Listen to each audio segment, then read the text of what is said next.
SBN inter college से मैं नीता मिश्रा कक्षा 12 के विद्यार्थियों को विषय सामान्य हिंदी के गद्य खंड से भाषा और आधुनिकता पाठक्रम पढ़ा रही हूँ। इसके लेखक हैं प्रोफेसर जी रेड्डी। अब सर्वप्रथम हम देखते हैं लेखक परिचय। नाम है प्रोफेसर जी सुंदर रेड्डी। जीवन काल उनका है सन 1919 ईस्वी से 30 मार्च 2005 ईस्वी तक। मतलब ये हुआ कि उनका जन्म हुआ था सन 1919 ईस्वी में और उनका देहावसान हुआ था 30 मार्च 2005 ईस्वी में। इनका जन्म स्थान इनका था आंध्र प्रदेश, यानी ये दक्षिण भारतीय थे। इनकी शिक्षा, प्रारंभिक शिक्षा इनकी संस्कृत में और तेलुगु भाषा में हुई थी। उसके बाद उच्च शिक्षा इन्होंने हिंदी में प्राप्त की। इनकी रचनाएं कुल 8 हैं। इन रचनाओं के नाम है साहित्य और समाज, मेरे विचार, हिंदी और तेलुगु एक तुलनात्मक अध्ययन, दक्षिण की भाषाएं और उनका साहित्य, वैचारिकी, शोध और बोध, वेलुगु दारुल, जो ये तेलुगु भाषा में लिखा था। बाकी रचनाएं इनकी हिंदी भाषा में थी और वेलुगु दारुल जो है ये तेलुगु भाषा में लिखा हुआ इनका साहित्य है। और इसके अलावा इन्होंने एक अंग्रेजी साहित्य का संपादन किया है ग्रंथ का, अंग्रेजी ग्रंथ लैंग्वेज प्रॉब्लम इन इंडिया।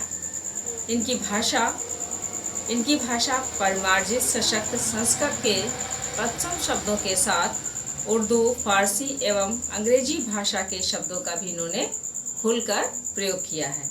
और इसके साथ ही इन्होंने मुहावरे और लोकोक्तियों का भी प्रयोग किया है। इनकी शैली विचारात्मक, गवेषणात्मक, समीक्षात्मक, जिसको हम आलोचनात्मक भी कहते हैं। समीक्षात्मक मतलब आलोचनात्मक। इसके अलावा प्रश्नात्मक शैली का भी इन्होंने प्रयोग किया है। अब हम देखते हैं पाठ में किसी भी क्षेत्र में रमणीयता लाने के लिए नित्य नूतनता की आवश्यकता होती है। इसी को दृष्टि में रखकर माघ ने कहा होगा। अब लेखक ये बता रहा है कि किसी भी क्षेत्र में, चाहे वो हमारे दैनिक जीवन का हो, चाहे भाषा का क्षेत्र हो या कोई भी क्षेत्र हो, उस क्षेत्र में रमणीयता माने सुंदरता लाने के लिए रोज नयापन आवश्यक है। नूतनता माने नयापन, उसकी आवश्यकता होती है। यदि जब कोई चीज जीवन में नई होती है तो उसकी आवश्यकता हमें सुंदरता के साथ होती है। इसी को दृष्टि में रख करके माघ ने कहा, क्षणे क्षणे यावंत वतामुपैति तदेव रूपम रमणीयतायां। इसका अर्थ क्या हुआ? रमणीयता और नित्य नूतनता अन्योन्याश्रित है। रमणीयता के अभाव में कोई भी वस्तु मान्य नहीं होती, कोई भी चीज़ मान्य नहीं होती है। अन्योन्याश्रित मतलब एक दूसरे पर निर्भर होते हैं। यानी कोई भी चीज़ अगर वह सुंदर है और नई नहीं है तो भी मान्य नहीं होती है। ये नूतनता और जो नवीनता होती है दूसरे पर आश्रित होती है। और लेखक क्या कहता है कि भाषा की नवीनता ही उसकी सुंदरता होती है, वही उसकी सुंदरता होती है, वही उसकी रमणीयता होती है। जो वस्तु सुंदर होती है, नवीन होती है, वही ज़्यादा मान्य होती है। इस प्रकार नवीनता और रमणीयता दोनों एक दूसरे पर निर्भर करते हैं। अथवा हाँ, अगर इसको इस बात से कहें कि दोनों एक दूसरे पर निर्भर होते हैं तो हम कहें एक सिक्के के दो पहलू हैं। यानी अगर ये नवीन है तो ये रमणीय भी है, तो ये एक सिक्के के दो पहलू हो जाते हैं। सड़ी गली जो मान्यताएं होती हैं उन्हें कोई भी मानना नहीं चाहता। देखिए, सब परंपरा के अनुसार हम लोग क्या करते हैं, हमारे पूर्वजों ने बहुत सारे नियम बनाए थे, लेकिन हम आज इस वैज्ञानिक युग में, बदलते हुए युग में जितनी हमारे लिए आवश्यक रह गई हैं, हम केवल उतने को ग्रहण करते हैं और बाकी चीज़ों को छोड़ देते हैं। हम उस लीप पर नहीं चलते हैं जो हमारे पूर्वजों ने हमको बताई हैं। हम उनका पालन अवश्य करते हैं, लेकिन अपने अनुसार उनका परिवर्तन करके करते हैं। तो भाषा के महत्व पर भी प्रकाश डालते हुए रेड्डी जी ने कहा है कि भाषा की अभिव्यक्ति का एक सशक्त माध्यम होता है शब्द, और शब्दों के जो माला होती है जिसे हम वाक्य कहते हैं, और यह वाक्य जितना सुंदर होगा सामने वाले पर उतना ही अधिक प्रभावशाली होगा, और प्रभावशाली होने पर वो हमारे लिए कितना महत्वपूर्ण हो जाता है और हम उसके लिए कितने महत्वपूर्ण हो जाते हैं, ये भाषा के द्वारा ही संभव होता है। और भाषा के साथ उन्होंने क्या किया है, चेतना लाने के लिए जगह जगह पर उन्होंने मुहावरों और लोकोक्तियों का भी प्रयोग किया है। मुहावरे और लोकोक्तियों के प्रयोग के साथ साथ उन्होंने सबसे बड़ी बात ये की है कि जो भाषा है उस भाषा में संस्कृति को भी अभिन्न अंग मान के रखा है। संस्कृति क्या है? संस्कृति हमारी सभ्यता है, और सभ्यता को हम बरकरार कैसे रख सकते हैं? हम अपने सामाजिक नियमों को पालन करके, उन सामाजिक नियमों का पालन करके हम उसको बनाए रख सकते हैं, बरकरार रख सकते हैं, जीवित रख सकते हैं। और संस्कृति की अभिव्यक्ति का माध्यम क्या होता है? ये होती है हमारी भाषा, क्योंकि भाषा के द्वारा ही हम अपनी सभ्यता को व्यक्त करते हैं। उदाहरण के तौर पर हम आपको बता दें कि यदि कोई ग्रामीण क्षेत्र का बोलने वाला है, पर अगर उसकी भाषा में मधुरता है, उसके बोलने का अंदाज अच्छा है, भले ही वो अपने आंचलिक भाषा का प्रयोग कर रहा होता है, हम उससे प्रभावित हुए बिना नहीं रह पाते हैं। लेकिन अगर यही किसी शहरी क्षेत्र का और कोई पढ़ा लिखा व्यक्ति अपनी भाषा में कुछ अटपटा सा बोलता है तो वो हमें अच्छा नहीं लगता है और वो हमारे हृदय पर बुरा प्रभाव डालते हैं। ये भाषा समय समय पर बदलती रहती है। समय समय पर कैसे बदलती रहती है? देखिए, भाषा का अपना एक क्षेत्र होता है, अपना एक समय होता है। अगर हम इतिहास को उठाते हैं तो भारतेंद्र जी के समय में जो भाषा थी, उस भाषा में खड़ी बोली तब भी थी, लेकिन व्याकरणिक कुछ अशुद्धियां विद्वानों ने प्रस्तुत की। धीरे धीरे समय बदलता गया, महावीर जी का समय आया, द्विवेदी युग कहलाया। द्विवेदी युग में व्याकरण संबंधी सुधार किए गए। इस तरीके से धीरे धीरे भाषा सुधरती चली गई और परंपराओं को बदलती चली गई। तो इस तरीके से भाषा अपना रूप बदलती रहती है। भाषा की साधारण इकाई शब्द है, और शब्द के अभाव में भाषा का अस्तित्व ही दुरूह है। दुरूह माने होता है कठिन। अगर शब्द, भाषा की इकाई क्या है? जब हम बोलते हैं तो हम भाषा को कोई पौराणिक कोई परंपरा नहीं है जिसको हम बोलते चले आते हैं। भाषा के लिए हम शब्दों का चयन करते हैं, शब्दों को जोड़ते हैं, अक्षरों को जोड़ते हैं, अक्षरों से शब्द बनते हैं और शब्दों के योग से वाक्य बनता है। तो भाषा शब्द के अभाव में, यानी भाषा बिल्कुल अपूर्ण है, और भाषा की इकाई है शब्द, और जिसके अस्तित्व में कोई भी भाषा मान्य नहीं होती है, भाषा नहीं। क्योंकि आपने देखा होगा, बच्चे लोग होते हैं जब छोटे होते हैं तो वो अपनी भाषा में, टूटी फूटी भाषा में समझने लगते हैं और अपनी बात को व्यक्त करने की कोशिश भी करते हैं। जैसे छोटा बच्चा होता, अब बोलता मम्मम, लेकिन मम्मम कोई शब्द नहीं है सच अर्थ में देखा जाए, लेकिन हम उसको पानी का पर्याय मान करके उसे अपनी संस्कृति में, अपनी भाषा में शामिल कर लेते हैं। तो इस तरीके से हम उसके द्वारा कहे हुए शब्दों को पानी से इंगित मान करके उसकी आवश्यकता की पूर्ति करते हैं। हमारे दैनंदिनी जीवन में क्या होता है, जो सामाजिक व्यवहार होते हैं उसमें हम नए नए शब्दों का इस्तेमाल करते हैं। नए नए शब्द जैसे कुछ अंग्रेजी के होते हैं, कुछ फारसी होते हैं। इस तरीके से अलग अलग भाषाओं के शब्द प्रयोग होते रहते हैं। इन भाषाओं में जब हम शब्दों का प्रयोग करते हैं तो ये शब्द अधिकतर कैसे होते हैं, जैसे कि तैसे लिए जाते हैं, लेकिन हमारी भाषा का प्रयोग का क्या हो जाता है, बदलाव हो जाता है। अब जैसे अंग्रेजी के शब्दों का हम प्रयोग करते हैं, हम लोग बोलते हैं क्योंकि प्रचलित शब्दों का भाषा में प्रयोग हो जाता है, क्योंकि हमारी दिनचर्या में प्रयोग किए जाते हैं, हम इतने लोगों के संपर्क में आते हैं और आज के युग में इतनी ही भाषाओं का प्रयोग होता है।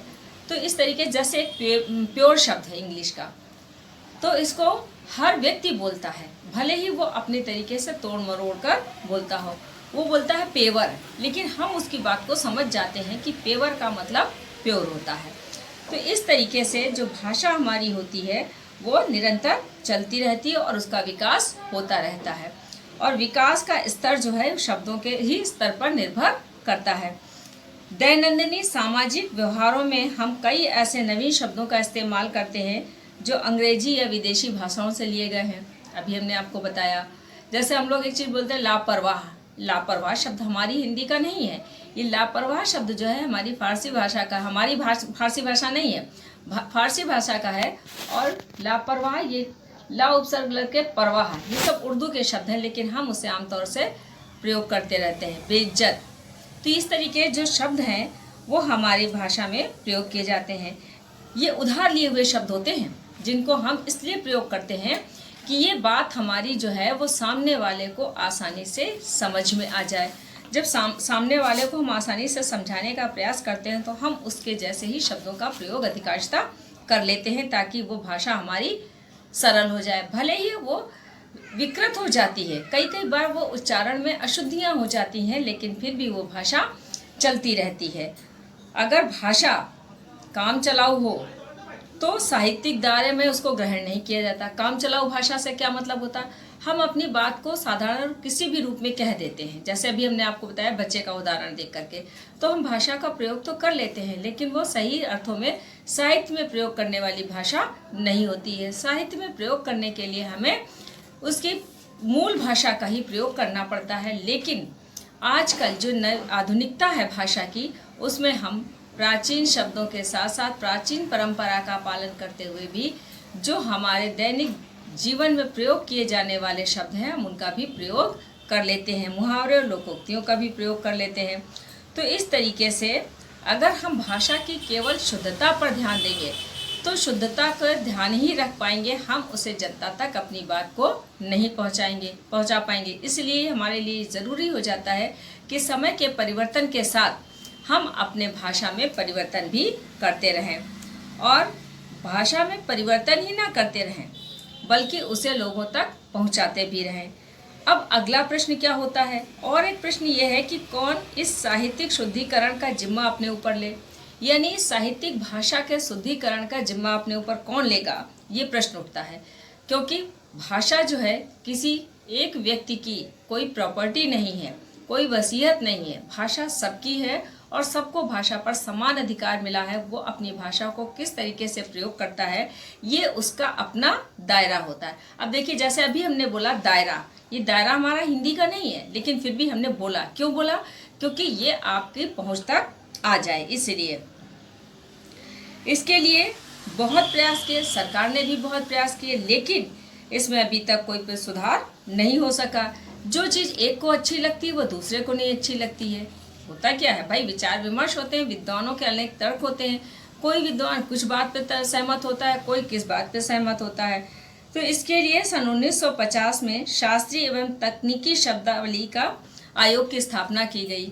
ये आयोग किस लिए बना था कि विज्ञान की हर शाखा के लिए कोई ना कोई शब्द बनाया जाए। अब ये शब्दावली का निर्माण क्यों किया जाता है? शब्दावली का निर्माण इसलिए किया जाता है, हम आपको बता दें, जैसे समय के साथ साथ नए नए आविष्कार होते रहते हैं। जब आविष्कार होते तो पुराने शब्दों से तो काम नहीं चल सकता। उदाहरण के तौर पे हम आपको बता दें, जैसे प्रेशर कुकर है, काम उसका वही है खाना बनाने का, लेकिन पहले के समय में कढ़ाई, पतीली और भगोना न जाने क्या क्या होता था।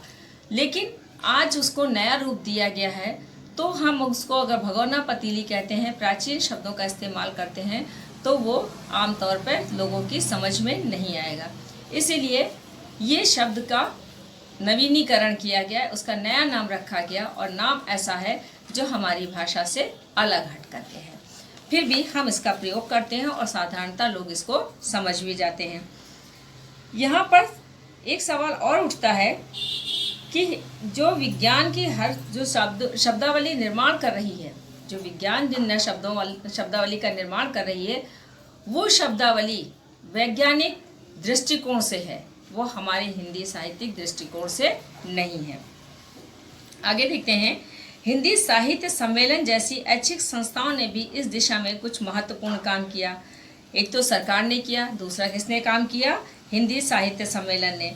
और कुछ ऐच्छिक माने अपनी इच्छा से कार्य करने वाली कुछ संस्थाएं थी, जिन्होंने हिंदी की शब्दावली के लिए कुछ महत्वपूर्ण कार्य किए, जिसमें राहुल संकृत्यायन और डॉक्टर रघुवीर सहाय जैसे श्रेष्ठ विद्वानों ने भी काम किया और उसकी पहल की, और उसमें रुचि लेकर के इसका जिम्मा अपने ऊपर ले लिया।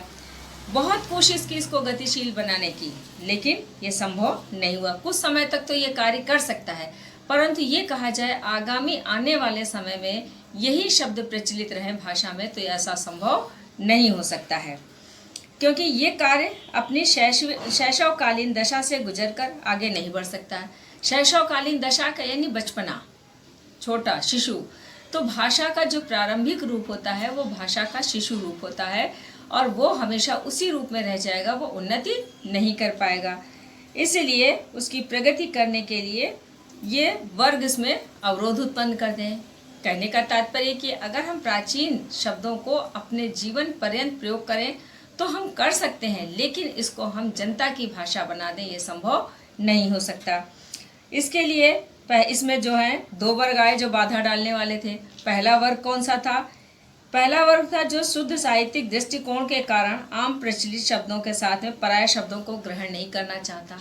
अब कुछ लोग ऐसे हैं हिंदीवादी, वो ये चाहते हैं कि जब हम हिंदी का प्रयोग करते हैं तो हम सिर्फ हिंदी बोलें, हिंदी का प्रयोग करें, साहित्य में हिंदी लेकिन अब इन लोगों ने इसमें ऑब्जेक्शन करना शुरू कर दिया, विरोध करना शुरू कर दिया कि हमारी हिंदी भाषा है, इसमें दूसरी भाषाओं के शब्द प्रचलन में नहीं लाने चाहिए। ऐसे लोगों ने विरोध किया और उनका ये था, वे दूसरी भाषाओं को ग्रहण नहीं करने में संकोच करते थे, वो उन्हें स्वीकार नहीं करना चाहते थे। दूसरे लोग वो थे जो अपने विषय के में पारंगत होने पर भी साहित्यिक और वैज्ञानिक पृष्ठभूमि पर शब्दों का चयन करते थे। उसमें उन्होंने क्या किया, अपनी हिंदी संस्कृति को, सभ्यता को बनाए रखा, हिंदी भाषा का प्रयोग किया, लेकिन आवश्यकता अनुसार विदेशी शब्दों का और प्रचलित शब्दों का प्रयोग भी उन्होंने किया और इस तरीके से उन्होंने भाषा को आगे बढ़ाने का प्रयास किया। कई बार क्या होता है कि हम मनमाने ढंग से भाषा के शब्दों को विकृत करके प्रयोग कर लेते हैं। विकृत यानी बिगाड़ करके कैसे प्रयोग कर लेते हैं? अब बिगाड़ने का मतलब ये हो गया कि जब जैसे अभी हमने आपको एक उदाहरण बताया था कि प्योर वाला, तो ये क्या है, हम उसको बिगाड़ के प्रयोग करते हैं। ये विदेशी भाषा का शब्द है, उसको हम बिगाड़ के प्रयोग करते हैं। हम कई बार अपनी ही भाषा में कई शब्दों को बिगाड़ देते हैं। अब बिगाड़ने का मतलब क्या होता है, जो मूल रूप में तत्सम शब्द होते हैं हम उनको यथावत प्रयोग नहीं करते। जैसे प्रांगण माने होता है आंगन, लेकिन हम प्रांगण शब्द का बहुत कम प्रयोग करते हैं। अधिकांशतः हम प्रयोग करते हैं आंगन। हम बोलते हैं हाथ क्या है, हस्त। तो हम इसका मतलब ये हुआ कि हम अपनी भाषा में संस्कृत के जो तत्सम शब्द हैं उनके तद्भव रूप का प्रयोग करते हैं। अब तद्भव रूप क्या होता है, जो मूल भाषा से लिए गए शब्द हैं उनका जो परिवर्तित रूप हो जाता है, जो बोलचाल में प्रयोग होने लगता है, वो हो जाते हैं तद्भव शब्द। तो हम तद्भव शब्दों को प्रयोग करते हैं। तो इस तरीके से अगर हम देखें तो हिंदी जो है वो हमारी मूल रूप में नहीं रह जाती है। हमारी सरकार ने क्या किया, हमारी सरकार यानी प्रादेशिक सरकार, केंद्रीय सरकार, इसमें प्रादेशिक सरकारों ने ज़्यादा हिस्सा लिया क्योंकि भाषा हर प्रांत की अलग अलग है। इसलिए प्रांतीय सरकार ने इस भाषा के क्षेत्र में अधिक प्रयास किया। उसने क्या किया, प्रांतीय भाषा में सुधार करने के लिए उसने पाठ्यक्रमों का निर्धारण किया और उसके लिए आयोग की स्थापना की और ये उम्मीद की कि ये आयोग जो है उपर्युक्त जो बाधित तत्व कौन से हैं जो इसमें अवरोध उत्पन्न करते हैं, उनको हटा करके हम अपना काम सुचारू रूप से चला लेंगे, ऐसा उन लोगों ने सोचा। अब विदेशी शब्द कौन से होते हैं, जो विदेशी भाषाओं से लिए जाते हैं। विदेशी भाषा से लिए हुए शब्दों का नई चीज़ों का जब आविष्कार होता जा रहा है, जैसा भी हमने आपको बताया नई चीज़ों का आविष्कार हो रहा है, तो हम उनके लिए शब्द कहाँ से लाएं, क्योंकि नाम हमारे अंग्रेजी भाषा में होते हैं। अब उनका अगर हम पर्याय हिंदी में ढूंढते तो हमें कोई शब्द नहीं मिलता है। उनके लिए हम हिंदी जैसा ही कुछ नाम रखेंगे तो जाहिर सी बात है कि वो पुराने शब्दों से मिलता जुलता ही शब्द होगा। जैसे अब हम प्रयोग करते हैं शब्दों का सीढ़ियाँ, अभी आपको बताएंगे आगे भी इसमें है, सीढ़ियाँ प्रयोग करते हैं। तो सीढ़ियों के लिए अब हम लोग क्या करते हैं, लिफ्ट। तो लिफ्ट क्या है, ये अंग्रेजी का शब्द है, इसका मतलब भी यही होता है कि हमें ऊपर जाना है या ऊपर से नीचे उतरना है। लिफ्ट, अब लिफ्ट शब्द अंग्रेजी का है। लिफ्ट का मतलब क्या हो जाता है, लिफ्ट का मतलब हो जाता है कि हमें ऊपर जाना है। अब हम सीढ़ियों के द्वारा जाएं। अब जब विद्युत द्वारा चलाई जाती हैं तो वो लिफ्ट नाम रख दिया गया। तो इस तरीके से हम विदेशी शब्दों का आविष्कार कर लेते हैं और उसे विदेशी शब्दों को ग्रहण कर लेते हैं और नई चीज़ों का नाम जो है वो अंग्रेजी भाषा के शब्दों पर उसे एक नई संज्ञा दे देते हैं। इससे पहले भी हम आपको उदाहरण बता चुके हैं, जैसे कुकर। अब गैस का चूल्हा है, अब चूल्हा तो चूल्हा ही है पर गैस के द्वारा जलता है, अब वो गैस का चूल्हा हो गया। तो इस तरीके से जिस देश में उसकी सृष्टि की जाती है उस देश का आविष्कार के नामकरण के साथ उस शब्द को बना दिया जाता है।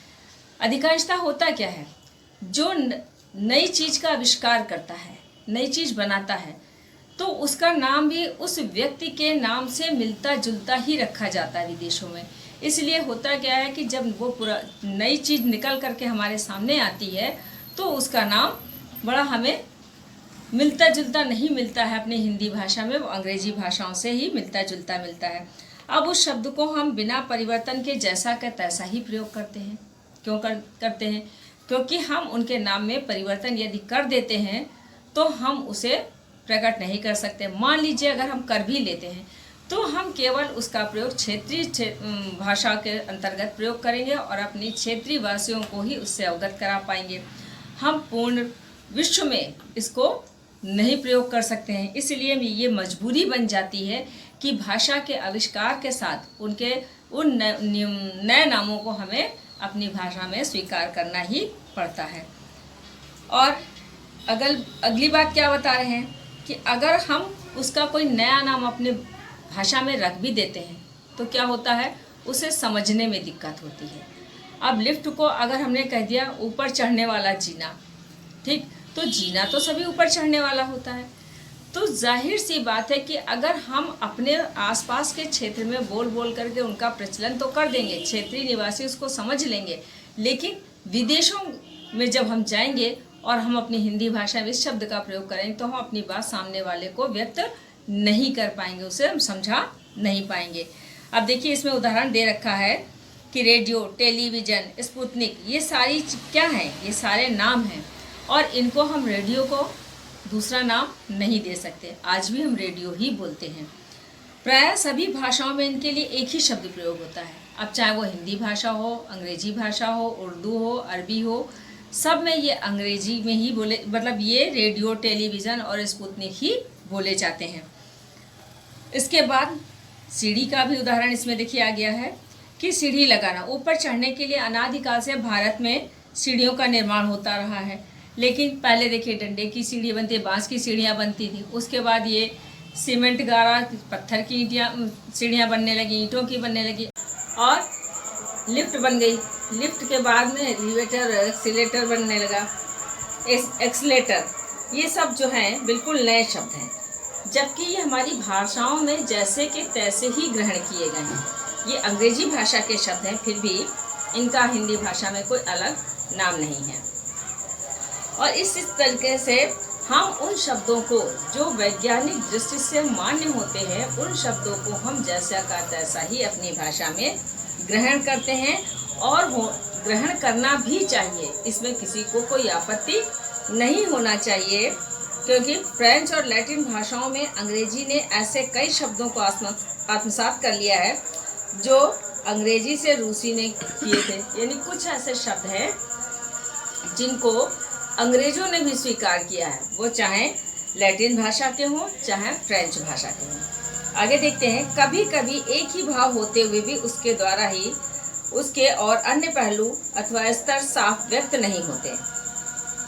उस स्थिति में अपनी भाषा में उपस्थित विभिन्न पर्यायवाची शब्दों का सूक्ष्म भेदों के साथ प्रयोग करना पड़ता है। जैसे उष्ण एक भाव है, किसी वस्तु की उष्णता के बारे में कहना हो तो हम ऊष्मा कहते हैं और परिणाम के संदर्भ में हम उसे ताप कहते हैं। वस्तुतः अपनी मूल भाषा में उष्ण, ऊष्मा, ताप उतना अंतर नहीं होता है जितना अब समझा जाता है। पहले अभ्यास की कमी के कारण जो कुछ कटु या विपरीत से प्रतीत हो सकते थे, वे कालांतर में मामूली शब्द बनकर सर्वप्रचलित हो गए हैं। बताया लेखक ने कि नवीनीकरण का काम कितना भी आगे क्यों ना बढ़ गया हो, लेकिन कभी कभी क्या होता है कि कुछ शब्द ऐसे हैं जिनका अपने भाषा में यानी हिंदी भाषा में पर्याय शब्द बहुत सारे होते हैं, लेकिन क्या होता है हम उनको सबको एक ही तरीके से प्रयोग करते हैं। जैसे उदाहरण दिया गया है उष्ण। उष्ण माने होता है गर्म, और ऊष्मा, ऊष्मा भी गर्म सही उसका संदर्भ है। और इसी तरीके से उष्म, ऊष्मा और ताप, ये तीनों चीज़ें हाँ गर्माहट को व्यक्त करते हैं, लेकिन इन तीनों शब्दों का हम अलग अलग जगह पर प्रयोग करते हैं। अब किसी को बुखार आ गया तो हम कहते हैं उसको ताप हो गया, बहुत तेज हो गया, ज्वर आ गया। तो ये सब क्या है, हमारी हिंदी भाषा के शब्दों के पर्यायवाची यानी गर्म होना। भाप, पानी, अगर भाप का मतलब क्या हुआ, गर्माहट उसमें भी है, लेकिन वो जल के बूंदों के रूप में है। तो ये इस तरीके से अब वो प्राचीन काल में ताप, ऊष्मा और ऊष्मा एक ही तरीके से प्रयोग किए जाते हैं, परंतु आज इस वैज्ञानिक दृष्टि में इनका प्रयोग अलग अलग होने लगा है। मूल भाषा के शब्दों में पहले अंतर नहीं समझा जाता था, परंतु अब क्या है, अब भाषा में अंतर होने लगा है। जो शब्द कटु या विपरीत प्रतीत होते थे वे अब आसान बन गए, सर्व प्रचलित हो गए। जो पहले लोग बोलने से उसे कतराते थे, बहुत उससे अलग रहना चाहते थे, उनका प्रयोग नहीं करना चाहते थे, उनको अब वो मामूली तौर से यानी सामान्य रूप से, अब मामूली शब्द देखिएगा, हमने बोला मामूली शब्द, तो मामूली आपकी पुस्तक में भी है। तो मामूली का अर्थ ये हुआ कि बहुत छोटे, सामान्य से, उनका कोई विशेष महत्व नहीं होता है। देखिएगा अगला पैराग्राफ, इंपॉर्टेंट पैराग्राफ है ये। नवीनीकरण में कितना ही प्रशस्त कार्य क्यों ना हुआ हो, उस प्रक्रिया में ये भूलना नहीं चाहिए कि भाषा का मुख्य कार्य सुस्पष्ट अभिव्यक्ति है। नवीनीकरण, नवीनीकरण यानी नयापन, नयापन लाने के लिए कितना भी कार्य तेजी से आगे क्यों ना बढ़ाया गया हो, लेकिन उसमें एक बात हमेशा याद रखने वाली होती है, उस प्रक्रिया में, उस दौरान ये बात हमेशा याद रखने वाली होती है, उसे कभी नहीं भूलना चाहिए कि इस कार्य को करने के लिए भाषा सबसे पहले स्पष्ट होनी चाहिए, उसकी अभिव्यक्ति होनी चाहिए, यानी जो हम बोल रहे हैं वो बिल्कुल साफ साफ उसके अर्थ को स्पष्ट करता हो, शब्द ऐसा होना चाहिए। और जब भाषा में स्पष्टता नहीं होती, सुस्पष्टता और निर्दिष्टता के से कोई भी भाषा वंचित रहे तो वो भाषा चिरकाल तक जीवित नहीं रहती। अगर हम किसी शब्द का प्रयोग करते हैं और उसका भाव स्पष्ट नहीं होता है तो क्या होता है कि वो भाषा बहुत अधिक समय तक नहीं चलती है, यानी वो मृतप्राय हो जाती है। मृतप्राय का मतलब क्या होता है, जो शब्द भाषा के में प्रयोग में नहीं लाए जाते हैं वो भाषा से समाप्त हो जाते हैं। इसमें बताया गया है कि देखिए भाषा जो है ये हमेशा चलने वाली एक प्रवाहित नदी है, लेकिन जब हम किसी शब्द को अपनी भाषा से वंचित कर देते हैं, अलग कर देते हैं, तो वो शब्द हमारे समाप्त हो जाते हैं भाषा से। इस तरीके से वो शब्द भाषा में अनंत काल तक जीवित नहीं रह पाते हैं। नए शब्दों का निर्माण भी इसी तरीके से सोच के करना चाहिए। क्या मतलब इसका ये हुआ कि इसका मतलब ये हुआ कि जो हम शब्दों का नया निर्माण कर रहे हैं, नए शब्दों को हम बना रहे हैं, वो शब्द ऐसे होने चाहिए कि वो बहुत शीघ्र समाप्त ना हो, हमेशा चलते रहें। और लेखक आगे कहता है, इस संदर्भ में ये बात भी याद रखनी चाहिए कि हम पूर्वाग्रहों से मुक्त होकर उस शब्द की मूल आत्मा या सार्थकता पर उन्मुक्त विचार कर सकें। यानी जो शब्द निर्माणित किया जा रहा है उसको बिल्कुल उन्मुक्त होना चाहिए, स्वच्छंद होना चाहिए, वो किसी के साथ में अपना संबंध ना जोड़ता हो। इस शब्द को, इस बात को, लेखक की इस बात को हम एक उदाहरण से समझते हैं कि जैसे घर में 4 सदस्य पहले से होते हैं, उन चारों के अपने अपने नाम होते हैं, और जब कोई नया बच्चा पैदा होता है तो सब लोग ये सोचते हैं कि इसका कुछ अलग सा नाम हो और उसकी पहचान बने रहे।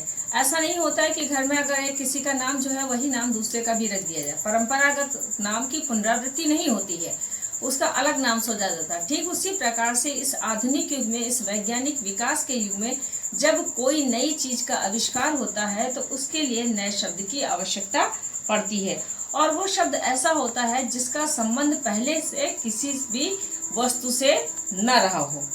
तो ये बात हमेशा याद रखनी चाहिए।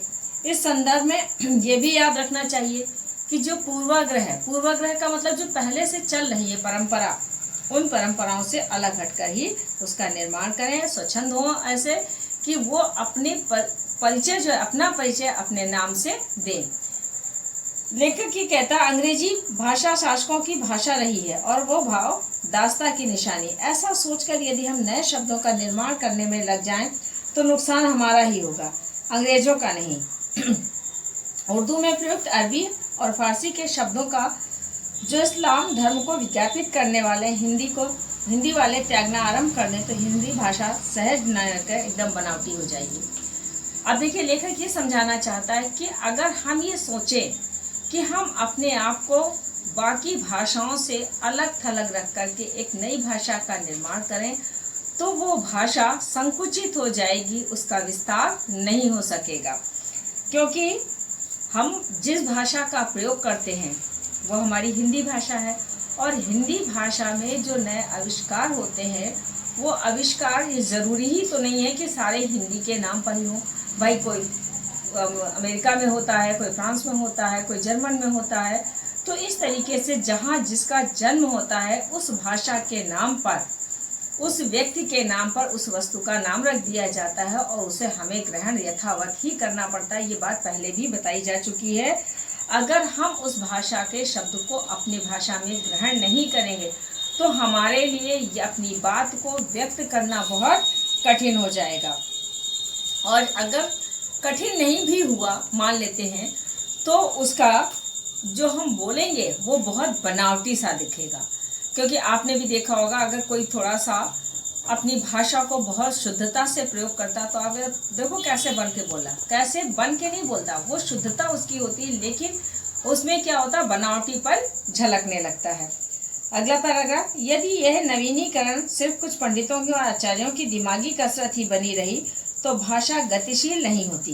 कहते हैं अगर ये ज्ञानी, पंडित शब्द किसी जाति वर्ग विशेष के लिए नहीं प्रयोग किया जा रहा है, ये ज्ञानियों की और आचार्यों की बात की जा रही है कि अगर ये लोग अपनी दिमागी कसरत करते तो ये भाषा का नवीनीकरण नहीं हो पाता। क्योंकि जो आचार्य हैं, जो ज्ञानी हैं, वो ये चाहते हैं कि हिंदी भाषा में किसी दूसरे शब्दों का प्रयोग ना करें, और ना करने पर उसके लिए वो नया शब्द खोजते तो खोजते ही रह जाते और कसरत करते रहते कि दिमागी कसरत यानी नए शब्दों को खोजने का प्रयास करते रहते और वो इसी में उलझन में उलझे रह जाते।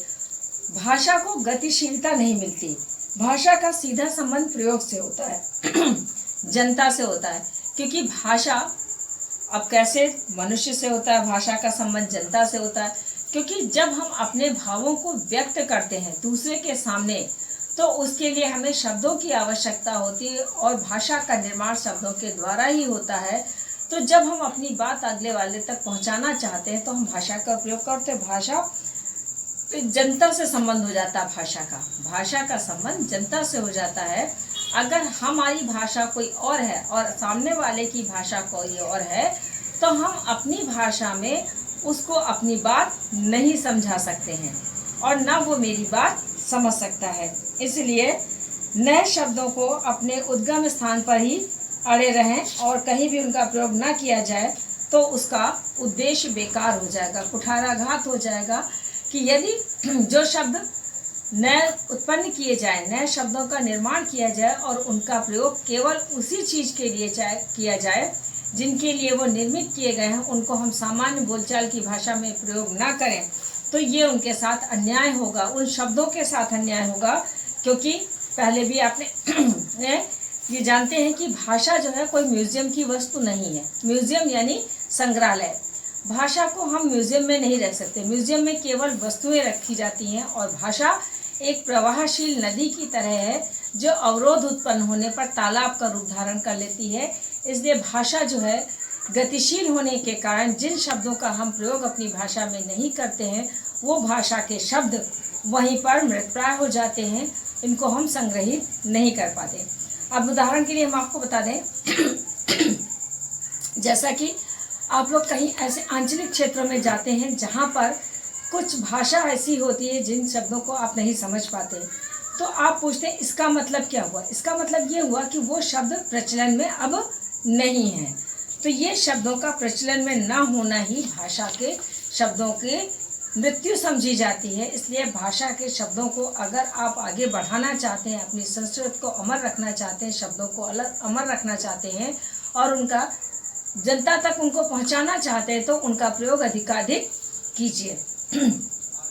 आगे देखिए, यूरोप देश में प्रेषण के कई माध्यम हैं, श्रवण, दृश्य, विधान, वैज्ञानिक, कथा साहित्य आदि।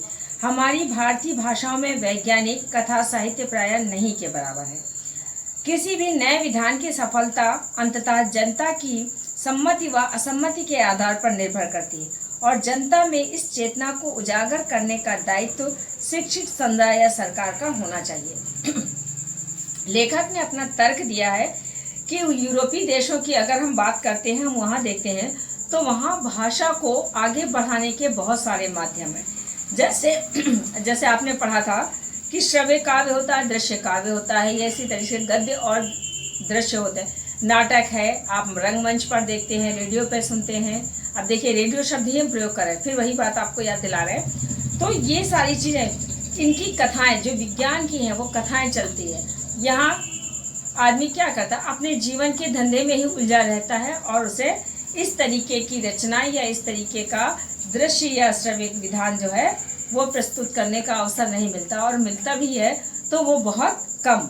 वहाँ पर इन कथाओं को जो साहित्य है इन्हीं पे लिखा जाता है, यानी विज्ञान पे लिखा जाएगा।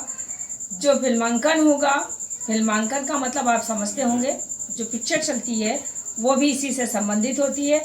लेकिन हमारी भारतीय भाषाओं में इस तरीके का साहित्य प्रायः नहीं के बराबर है, नगण्य है, बहुत कम है। किसी भी नए विधान की सफलता अंततः जनता की सम्मति व असम्मति के आधार पर निर्भर करती है। जनता को मतलब अब ये शब्द, अब जो जिस चीज़ को जनता पसंद करती है उसको जो है प्रस्तुत किया जाता है। प्रस्तुतिकरण उन्हीं चीज़ों का होता है जिसे जनता पसंद करती है। पसंद ना करने पर वो चीज़ वहीं की वहीं समाप्त हो जाती है। इसलिए इस चेतना को जागृत करने के लिए, आगे बढ़ाने के लिए सबसे बड़ा दायित्व किसका बनता है? जनता का। और जो शिक्षित समुदाय है उसका बनता है, सरकार का बनता है। सरकार सर्वप्रथम शिक्षित समुदाय को जागृत करती है और शिक्षित समुदाय जनता को जागृत करता है। इस तरीके से आपस में संबंध बना रहता है और भाषा का प्रयोग बढ़ता है, और उपयोग के साथ साथ हमें अपनी समस्याओं का समाधान भी मिलता रहता है। लेखक ने लास्ट में बताया, लास्ट का पैराग्राफ देखिए, संक्षेप में नए शब्द, नए मुहावरे और नई रीतियों के प्रयोग से युक्त भाषा को व्यवहारिकता प्रदान करना ही भाषा में आधुनिकता लाना है। ये बात देखिएगा, बहुत अच्छी बात लिखी है कि अगर हम पूरे पाठ का सारांश निकालें तो हम ये देखते हैं कि जो नए मुहावरे हैं, नई रीतियां हैं, उनके प्रयोग से जो भाषा बन रही है वही भाषा व्यवहार की भाषा बन रही है और वही आधुनिक होती जा रही है। दूसरे शब्दों में केवल आधुनिक युगीन विचारधाराओं के अनुरूप नए शब्दों को गढ़ने मात्र से ही भाषा का विकास नहीं होता। यानी नए नए शब्द हम निर्माण तो कर दें, पर उनका अगर हम भाषा में प्रयोग नहीं करते हैं तो वो निर्माण हमारे लिए व्यर्थ चला जाता है और उनका वो भाषा में को विकसित नहीं करते हैं। पारिभाषिक शब्दों को नूतन शैली प्रणालियों को व्यवहार में लाना भाषा को आधुनिकता प्रदान करता है। यानी जो भी शब्द इजाद किए जाते हैं, जन्म दिए जाते हैं, बनाए जाते हैं, उनको भाषा में प्रयोग करना अति आवश्यक होता है। उसके बिना भाषा के शब्दों को गति नहीं मिलती है, भाषा अपनी लीक पर चलती हुई दिखाई देती रहती। इसलिए समय परिवर्तन के साथ साथ नए नए उत्पन्न होने वाले शब्दों को या नए नए निर्मित शब्दों को अपनी भाषा में अधिक से अधिक प्रयोग करना चाहिए, क्योंकि व्यवहारिकता ही भाषा का प्राण तत्व है। बहुत महत्वपूर्ण बात है कि भाषा को जीवित रखने के लिए प्राण तत्व यानी वो शब्द ही हैं जो आधुनिकता में प्रयोग किए जा रहे हैं। तो अगर हम ये चाहते हैं कि हमारी भाषा का ये शब्द जीवित रहे, उसका प्राण बना रहे, तो हमें नए शब्दों को अपने पाठ्यक्रमों में भी प्रयोग करना चाहिए और साहित्यिक पुस्तकों में, शिक्षित समुदायों में, और शिक्षित समुदायों में ही तक सीमित नहीं रखना चाहिए, बल्कि इसे हमें अशिक्षित लोगों पर, जो थोड़े पढ़े लिखे हैं, सब पर इसका प्रयोग करना चाहिए। और इस तरीके से हम अपनी भाषा को अपनी आवश्यकता अनुसार जब प्रयोग कर सकेंगे तभी हमारी भाषा में आधुनिकता आएगी। ये होगी आपके चैप्टर की बात। अब इसमें क्वेश्चन कैसे आते हैं? आपने देखा, अभी पुस्तक आपके सामने चल रही थी तो आपने देखा इसमें पैराग्राफ्स हैं, कुछ लाइनें अंडरलाइन की हुई हैं। तो पैराग्राफ आता है और पैराग्राफ में पाठ का नाम पूछा जाता है। पाठ का नाम आपको पता है, भाषा और आधुनिकता, राइटर का नाम प्रोफेसर जी रेड्डी, अंडरलाइन किए हुए वाक्य का जिसकी व्याख्या आती है, उसके अलावा उस पैराग्राफ से संबंधित कुछ प्रश्न आते हैं। ये 10 नंबर का सवाल होता है, प्रश्न होता है, जिसमें आपको 2 क्वेश्चन तो यही मिल जाते हैं, एक रेखांकित अंश की व्याख्या, पाठ का नाम और लेखक का नाम या संदर्भ। उसके बाद आपका आता है पैराग्राफ का जो संबंधित प्रश्न है। अब देखिए विज्ञान की प्रगति, ये वाला पैराग्राफ है। इसमें देखिए निरंतर आविष्कार होने के क्या कारण हैं। निरंतर आविष्कार क्योंकि उन्नति होते जा रही, वैज्ञानिक युग बढ़ता जा रहा है और इस वैज्ञानिकता के युग में नई चीज़ों के आविष्कार के साथ उसे नए नाम की आवश्यकता होती है। इसलिए ये आविष्कार होने के कारण भाषा में नए शब्दों की प्रयोग की आवश्यकता होती है। इसी तरीके से अगला क्वेश्चन है, कोई शब्द प्रायः अन्य देशों में बिना परिवर्तन के ही क्यों प्रयोग किए जाते हैं। यानी इसका मतलब ये हुआ कि जब हम किसी भी देश की जो उत्पत्ति होती है उसके जो नए शब्द बनाए जाते हैं उनको हम यथावत या हमारे देश के उन शब्दों को दूसरे देश यथावत प्रयोग क्यों करते हैं, क्योंकि उनकी अपनी एक पहचान होती है और उस पहचान के लिए, पहचान से ही वो जाने जाते हैं, इसलिए उनको यथावत प्रयोग करना रहता है, ये ज़रूरी हो जाता है। ये इसीलिए बिना परिवर्तित किए प्रयोग किए जाते हैं।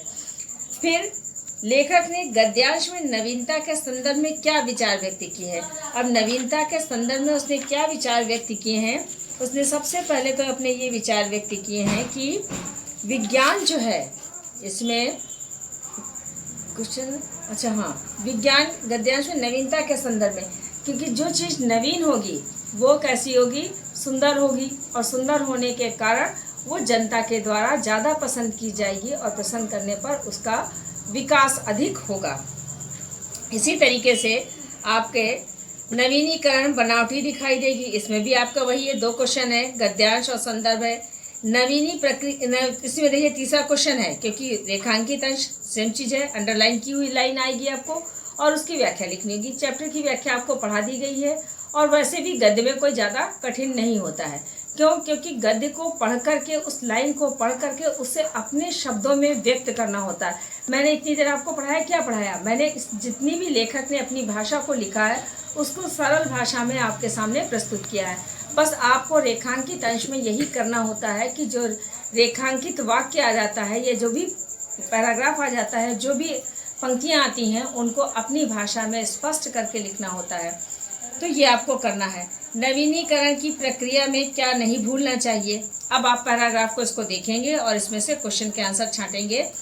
कौन सी भाषा चिरकाल तक जीवित नहीं रह सकती है, अभी हमने आपको पढ़ाया था। अब आपको ये इसमें पैराग्राफ्स करने हैं। ये चार पैराग्राफ हैं और चारों पैराग्राफ की जो व्याख्या है, जो क्वेश्चन है, ये आपको अपनी कॉपी पे करना है।